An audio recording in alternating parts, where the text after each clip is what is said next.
I present to you Caitlin Clark, the favorite to win the WNBA MVP in 2025. Let the salty haters' tears flow. That's right. There we are right there. Caitlin Clark is officially the favorite to win the most valuable player. A'ja Wilson's right on her tail. Think about the highest honor in professional basketball, the MVP award. Now picture it potentially going to someone who hasn't even played a single official minute. It sounds like pure fantasy, yet this exact scenario is unfolding in the WNBA, placing rookie sensation Caitlin Clark at the center of a storm of expectation and debate unlike anything we've seen before. How did we get here, and what does it signal for the league? Let's check this out.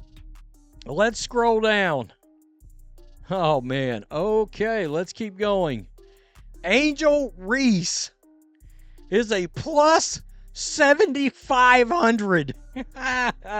Tied with Brittany Griner. Unfreaking believable. She's way down the list. I mean, seriously, this tells you I'd put Jonquel Jones. The sports world collectively blinked when major betting platforms released their initial WNBA MVP odds. Right there, among season champions and perennial all-stars, sat Caitlin Clark, the Indiana Fever's #1 draft pick, not just listed but positioned as a genuine favorite, sometimes even the favorite. This isn't just unusual, it borders on the unprecedented. In leagues like the NBA, NFL, or MLB, a rookie getting such MVP buzz before playing is virtually unthinkable. Rookie of the Year? Sure. But most valuable player implies league dominance from day one, a massive leap of faith fueled by something beyond typical athletic projection. It immediately ignited questions about whether odds makers know something we don't, or if this is purely driven by public fascination. Caitlin Clark right there, leading the pack. In case you're wondering, here are the WNBA championship winner odds. So what's powering this extraordinary projection? It's the undeniable force known as the Clark effect. Her collegiate career wasn't just statistically dominant, rewriting scoring records. It became a cultural phenomenon, drawing broadcast numbers that rivaled major men's sports events. This magnetism hasn't faded. Her entry into the WNBA has triggered an explosion in ticket demand, forcing teams to upgrade venues and creating secondary markets with sky-high prices. Jersey sales are booming, and her name alone guarantees media coverage, translating into significant commercial value for the league and its partners even before she scores her first professional basket.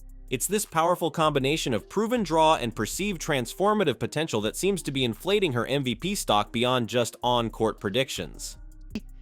Tied for second with the Indiana Fever at plus 350. Contrast this with Angel Reese's arrival. Also a collegiate champion and a massive star with undeniable charisma and a fiercely competitive edge, Reese landed with the Chicago Sky as the 7th overall pick. She brings intense rebounding, defensive tenacity, and a loyal following. However, her preseason MVP narrative looks vastly different. Joining a team with other emerging talents and established players means her initial role might be more focused on fitting in and carving out her space, rather than being the immediate focal point like Clark is expected to be in Indiana. The betting odds reflect this different context, not necessarily a lesser talent, but a distinct path and potentially less immediate pressure to carry the franchise from the jump. The media, while covering Reese, hasn't placed her in that same audacious MVP favorite conversation before the season tips off. Plus 9,000.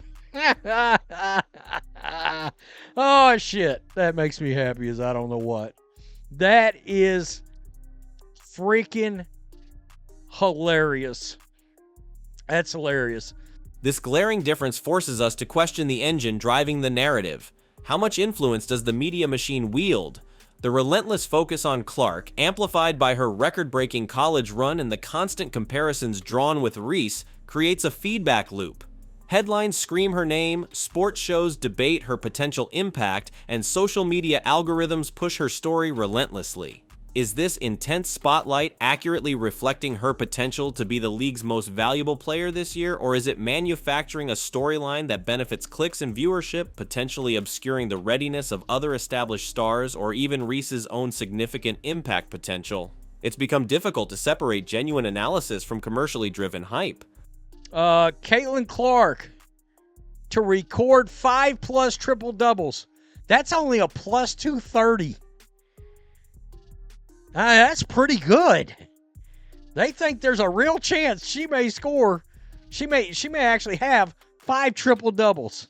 History, however, offers a sobering perspective. The WNBA is arguably the toughest professional basketball league in the world relative to its player pool size.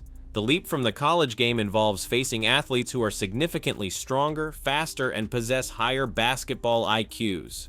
Rookies consistently speak about the grueling adjustment period, the demanding travel, the physicality, the complexity of pro defensive schemes designed specifically to exploit weaknesses. Winning MVP requires not just talent, but immediate adaptation and elite performance against the very best, night after night. While Candace Parker famously achieved MVP honors as a rookie in 2008, that feat remains an extreme outlier, highlighting the sheer difficulty Clark faces in replicating it against today's incredibly deep talent pool. Statistical probability and historical precedent suggest a formidable uphill battle. Caitlin Clark to score 40+ points. That's actually a minus 210. Wow. Seriously. Imagine the perspective from within the league's veteran circles. Established all-stars, former MVPs like A'ja Wilson or Breanna Stewart, players who have paid their dues and consistently performed at the highest level. How do they perceive this rookie garnering MVP favorite status before proving herself against them? While some might publicly offer support or welcome the attention she brings behind closed doors, there's likely a mix of skepticism, perhaps even quiet annoyance. This kind of external coronation can serve as powerful motivation. Expect opponents to bring their absolute best, eager to test Clark and demonstrate the established hierarchy of the league.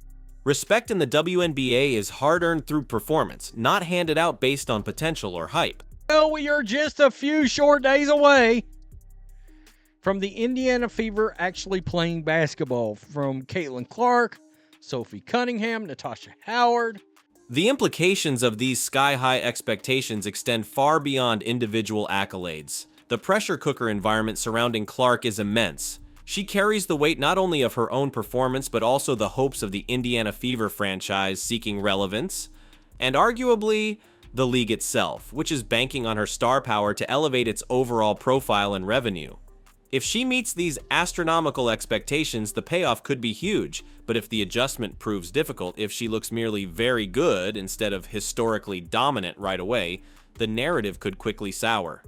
The potential fallout involves intense scrutiny on her, the coaching staff, team chemistry, and could even impact fan engagement and league marketing momentum built on this specific projection.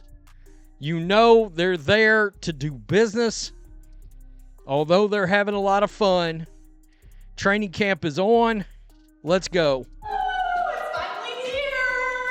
Beep, beep, beep, beep.